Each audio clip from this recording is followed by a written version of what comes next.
Good morning, good evening, good afternoon, and wherever you are, welcome to Dreamy Dreamland, Sensie.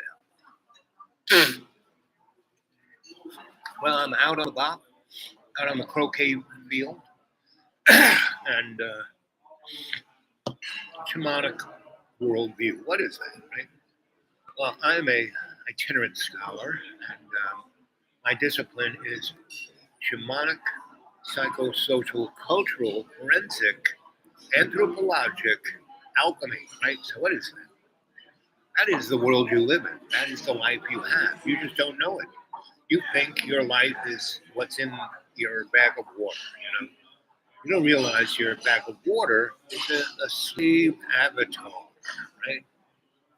And you're consumed by fear, right? What's there to be scared of? I mean, they throw a bag over your head, you take you to Gitmo, they put electrodes on your private parts and torture you. Big deal. Pretty much every morning I go through that. And it's a training day, right? Like right now, the big bad storm is out in the Atlantic, and it's low level. It's just on the edge of where I am, right? So it's not raining, but it's misting and it's this.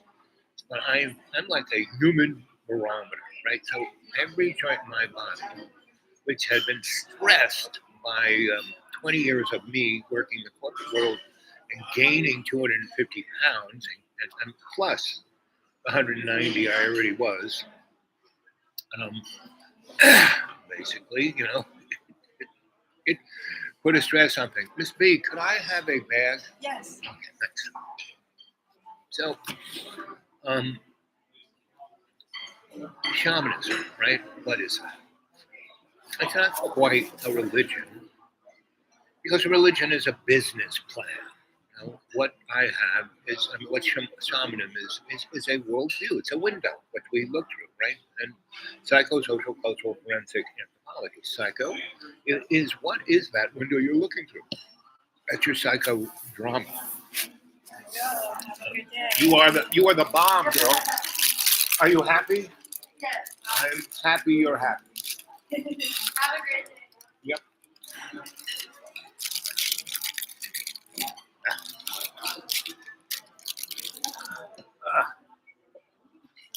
So,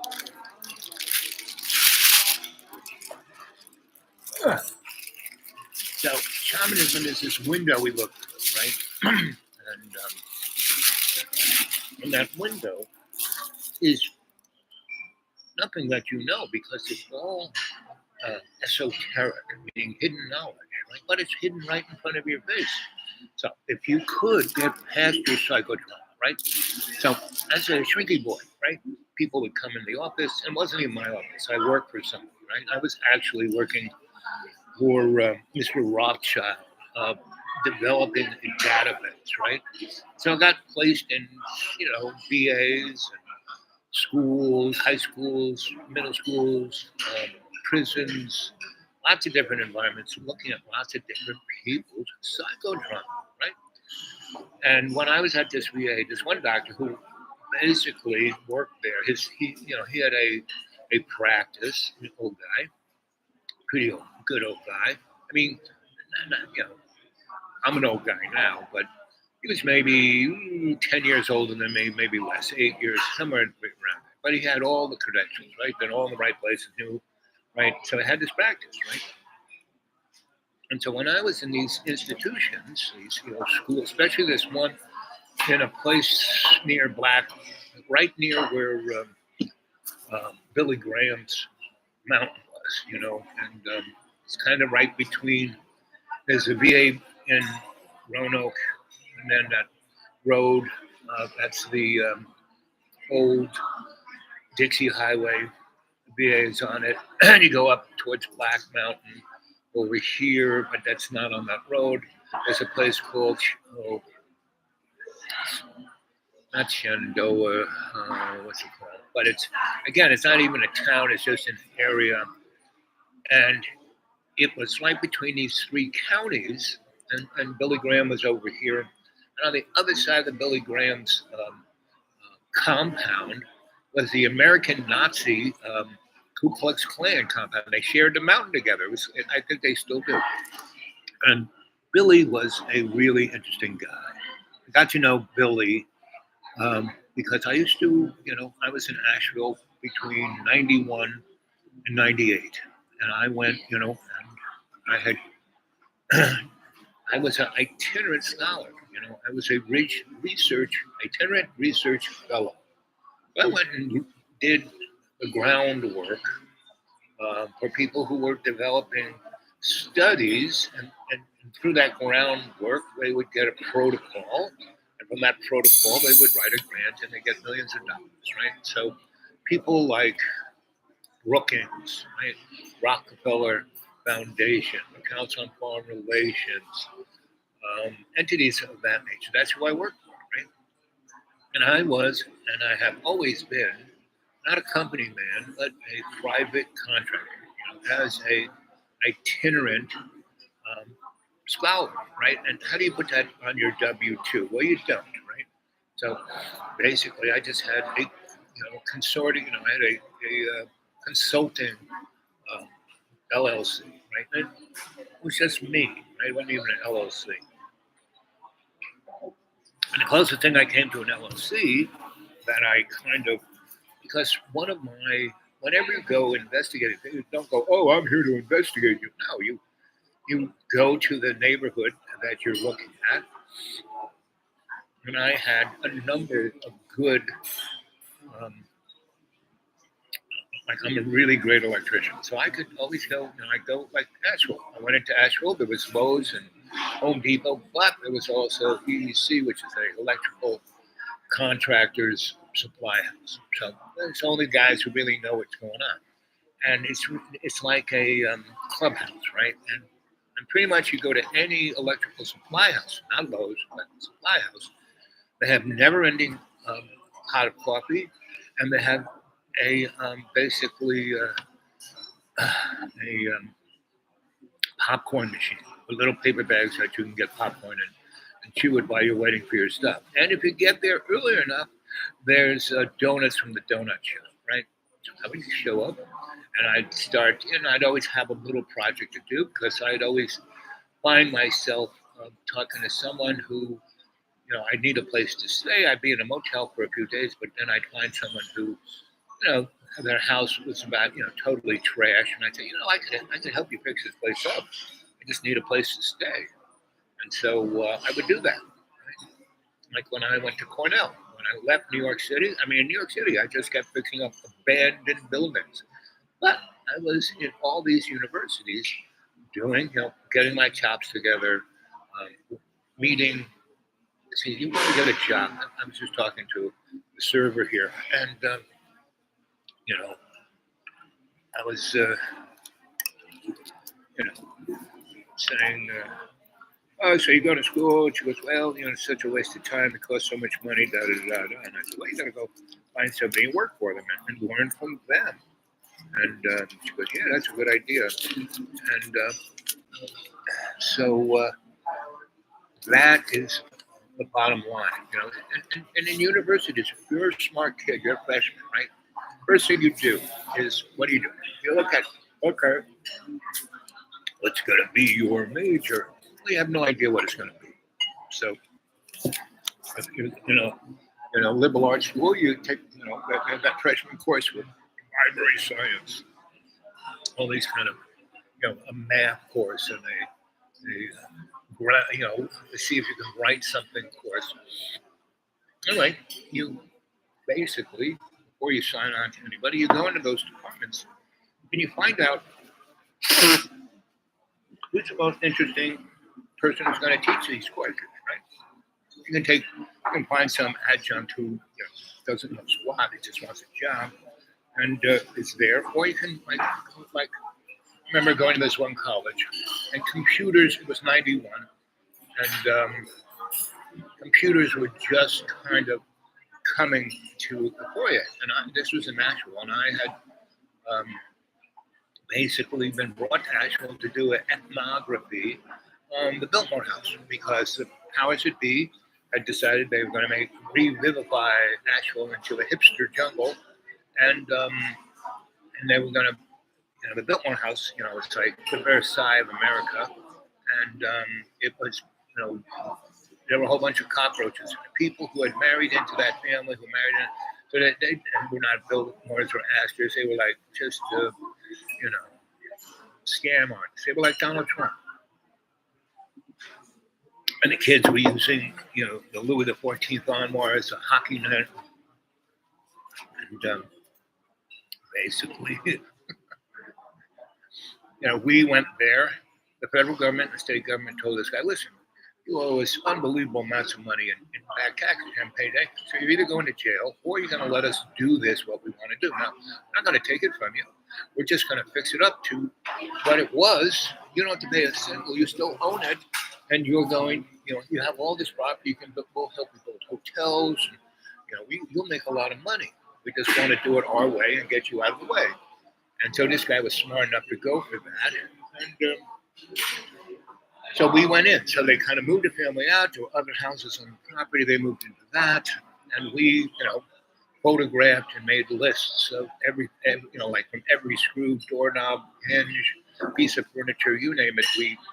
And the people we went out and found in the black neighborhood and in the other neighborhoods, people had worked in there in the 20s and 30s, right, before the Great Depression, right? And we videotaped interviews with them, and they told us stories. And we then got together with historians from Smithsonian to put together a strategy on how to put the Biltmore House back to what it was. So that took about a year.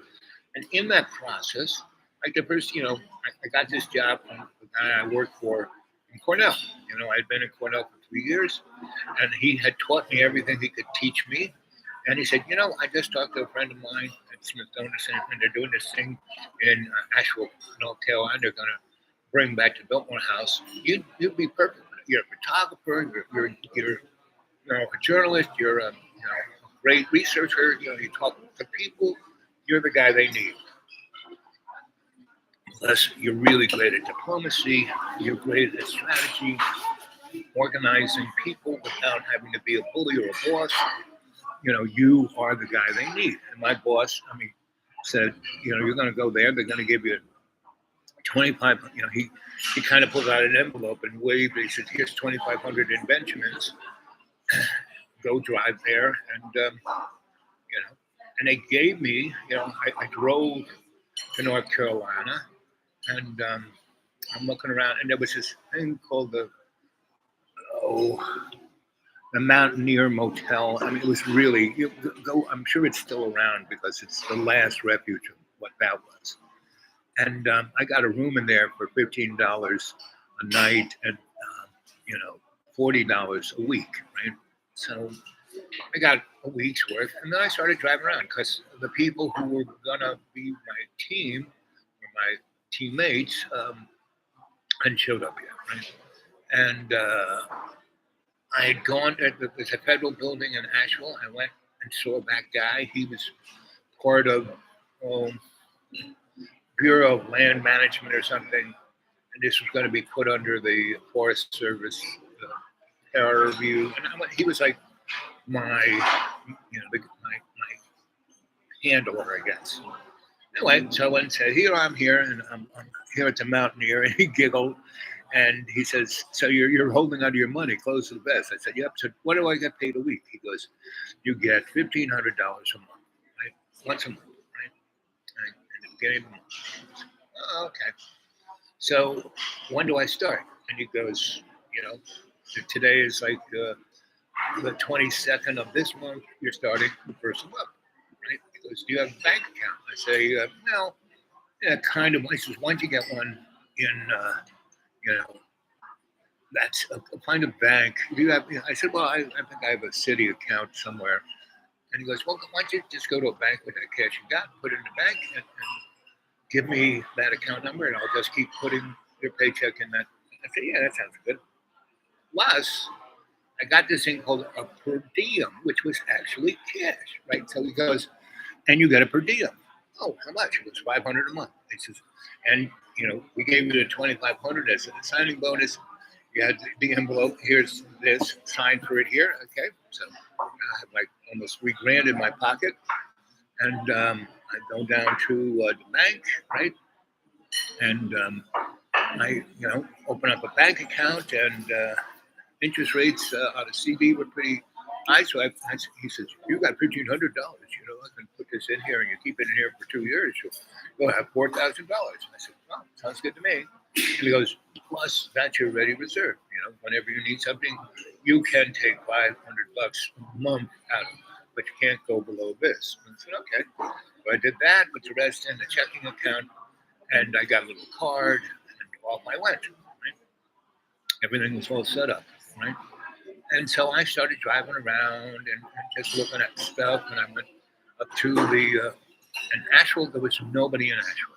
It was like a dead zone. It was like something out of a Twilight Zone. There was like 3 restaurants. One was called the Three Brothers, another called the Mediterranean, and then there was a Greek restaurant kind of out towards Weaverville. So, I kind of checked all those out. And then there was a kind of pizza place, right? And then there was, the fast food, Burger King, whatever. So I'm driving around and I'm taking pictures of this, that, and the other thing.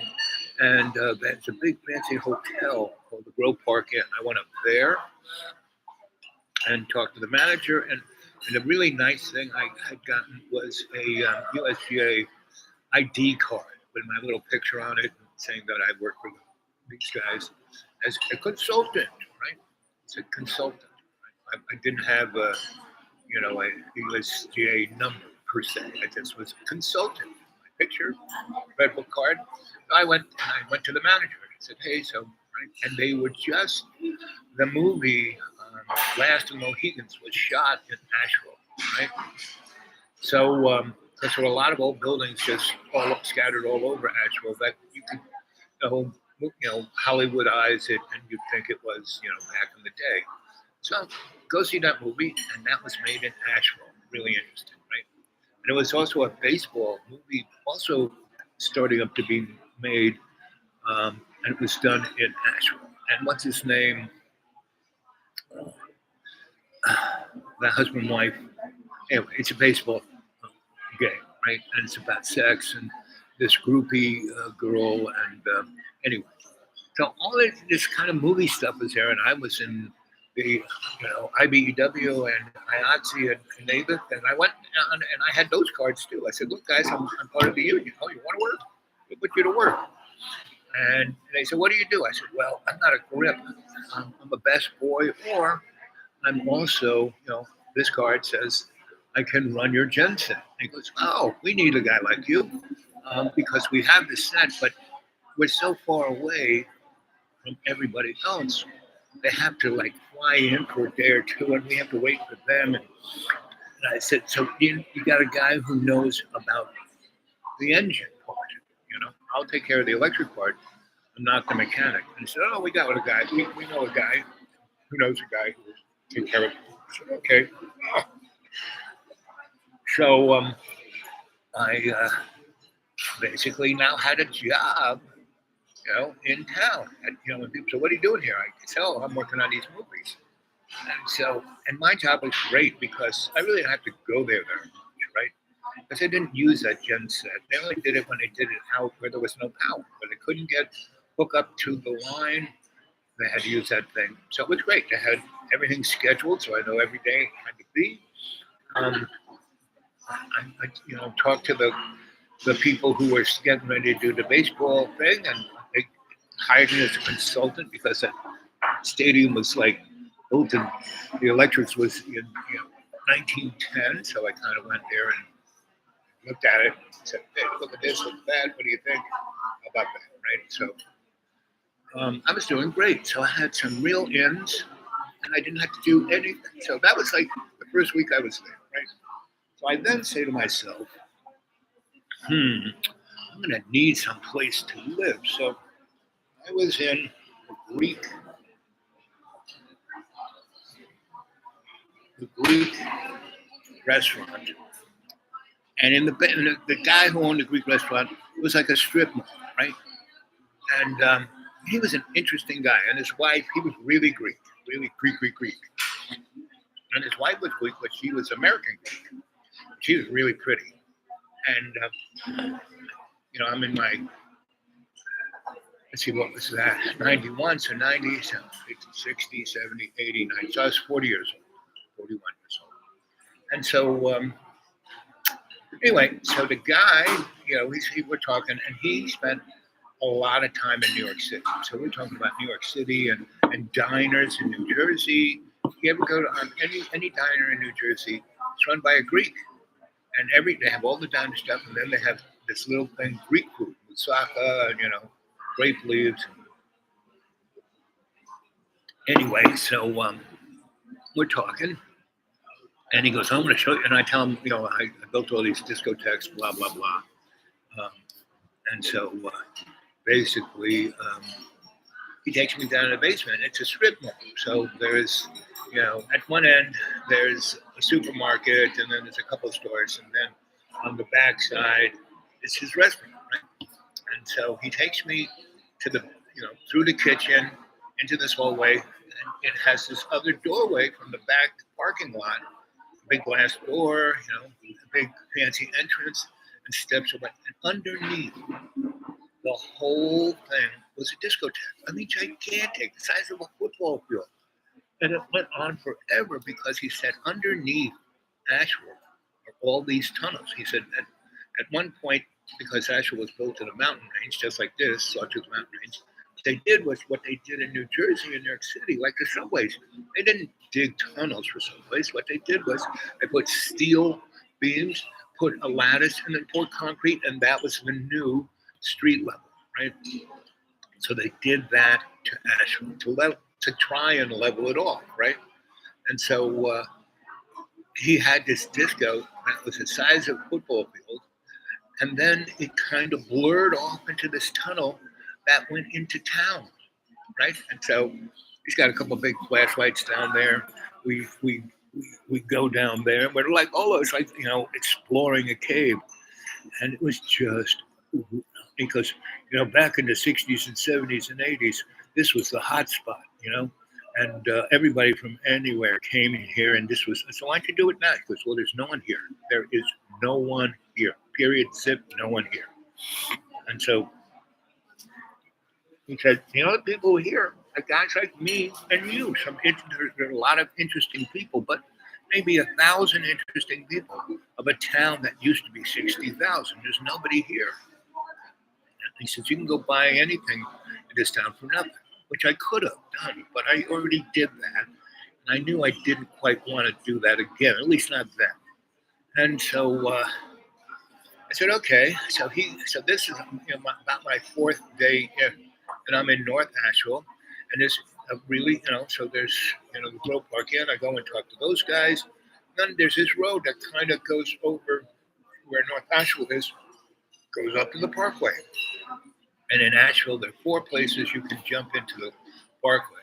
It's the same as Nelson's, BC, Canada, built on stilts. That's exactly right. That whole period of the 1890s when steel became concrete, not many people living there now. And, well, that's the place to go to make the new hipster jungle. Maybe I'll come. You don't live in Canada, though, Jamie. You live in Ireland. I'll have to go check that out.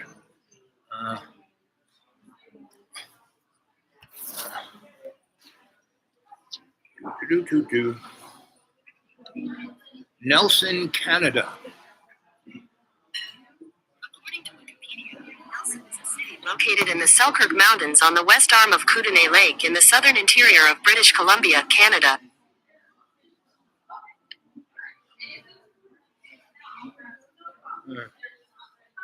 Nelson, Canada, the city built on stilts.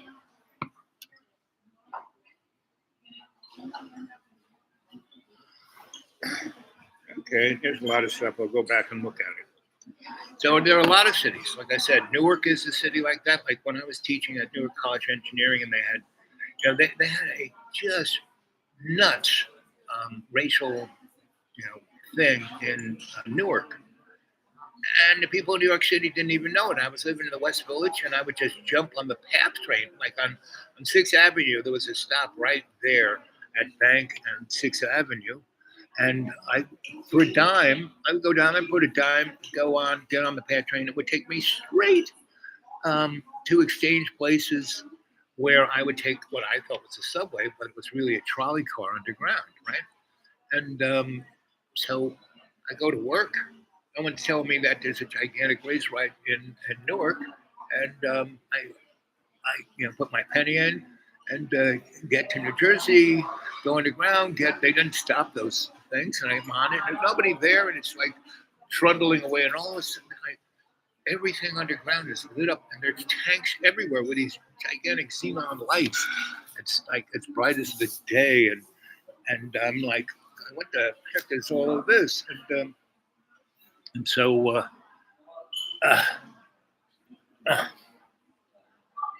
they stopped the train. I had my ID for double doctor, Newark College, and they said, "No one told you there was a racial riot going on?" I said, "No, no one told me. I live in New York. I just got on the PATH train."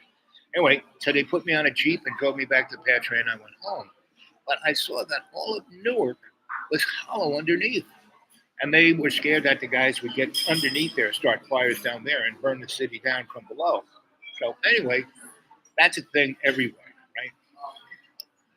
Well, anyway, I'm here at this place, and I've been sitting here too long, and all my joints really hurt, so I have to start walking. And I came here to go see my neurologist about my neuropathy.